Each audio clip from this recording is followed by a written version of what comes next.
45-48 to Geno Smith and a rebuilding Seattle Seahawks.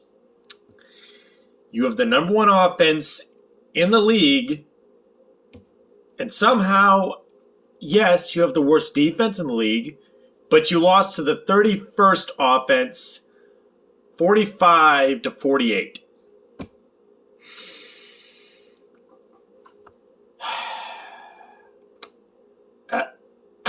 I've got no words.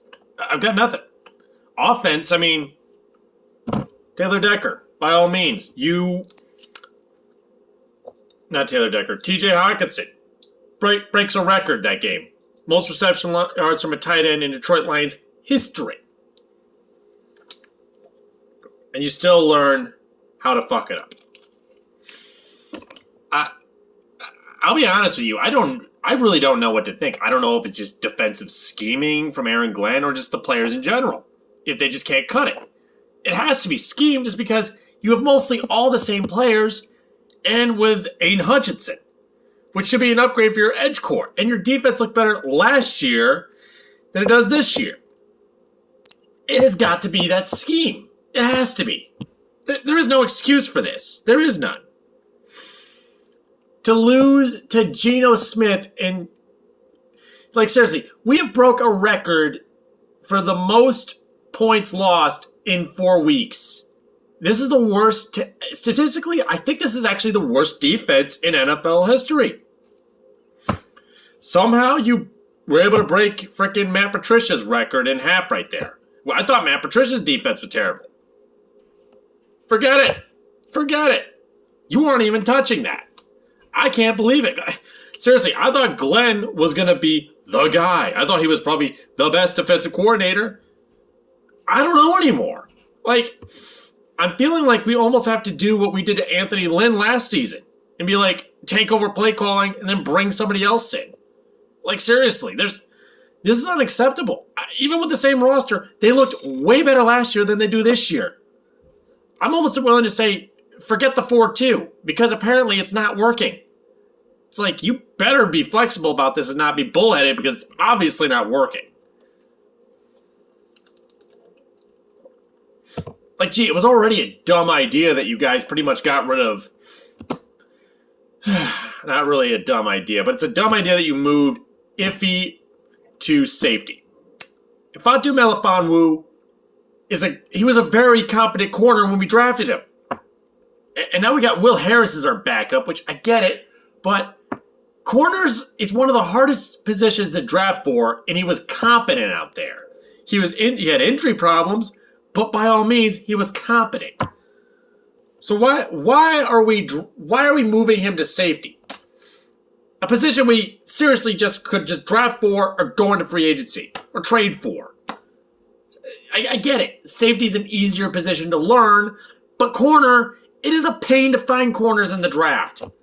And now we got Will Harris as the backup, and Amani looks like the next second coming of frickin' Nevin Lawson. Oh, God.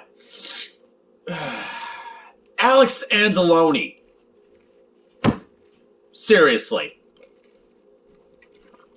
You're losing out to a 6th-round pick in Malcolm Rodriguez. Don't get me wrong, Rodriguez looks like the biggest steal of the draft. I still love what I see from Malcolm. But somehow you manage to be beaten out. They were just bullying his side. Absolutely bullying him. Like, seriously, the only players on defense that looked like they were worth anything out there, maybe Austin Bryant just for getting so close to the quarterback, but even then I wouldn't count it. Jeff Okudah looked okay. You know, he got bullied by DK, but that's DK Metcalf. What do you expect? DK's a beast. He's not going to be great every season, but he did enough. And Malcolm Rodriguez, had a pretty dang decent game. He did things out there, probably more so than any of our defensive players out there. Offense carries this fucking team. Like, if you look at the definition of glass cannon, that is the Detroit Lions in its entirety. Nothing but a glass cannon. Will absolutely blast and do so much damage to you, but will break on impact. That is glass cannon to the finest definition. Like, I cannot believe what the heck I'm seeing. And people are going to say, well, they look good in week 2 and they left only 0 points for the Commanders. That's the Commanders. Come on now. Okay? I get it. You could say that, but in the second half, they gave up 27 points. So, irrelevant. This defense is the worst defense I've ever seen in my entire life. I have watched this team for 20 years. And you somehow look worse than Matt Patricia's defense. How? This is just painful. I mean, don't get me wrong. My expectations was 6 wins this year. I did not have high expectations.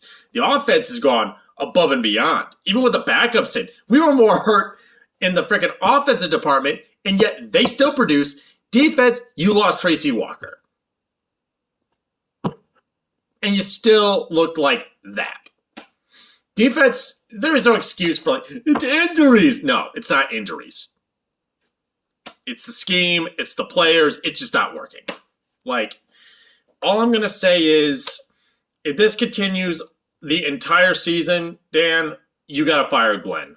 I'm sorry. If Glenn keeps doing what he's doing now, and this scheme does not get any better from here on after the bye week and all the way to week 17, we have no choice, all right?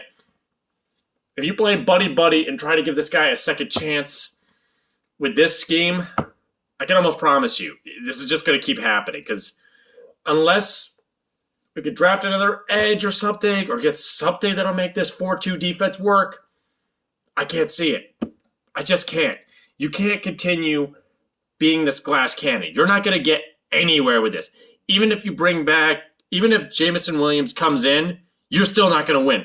You scored 45 points, and you still lost. Every time you got an inch closer, they got 2 steps ahead of you. That is unacceptable. I'm sorry. There's just no excuse for this. This is the worst.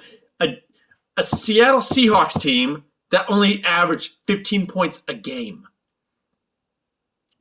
That is a level of pathetic I can't even fathom. Don't get me wrong, at least they kept it in game, or else I'd be blowing up everyone. I know someone's going to say, well, what about the pick 6? What about the fumble? What about it? Matthew Stafford threw 4 interceptions in one game, still won it. Turnovers happen. You know what? And are you going to make the excuse for only 2 punts? You only got the Seahawks to punt back 2 times and 1 field goal? There is no excuse for this. I'm sorry. Either you better just go back to what you were doing before and forget this 4-2 scheme, or something else. I get the Lions fans have wanted this to be a blitz-happy team, but obviously it's not working. This is insufferable. It really is. I mean, good God. But, I don't know. Tell me what you guys think about it, because this is wow. The Lions offense breaking records, and they still can't win. That's amazing.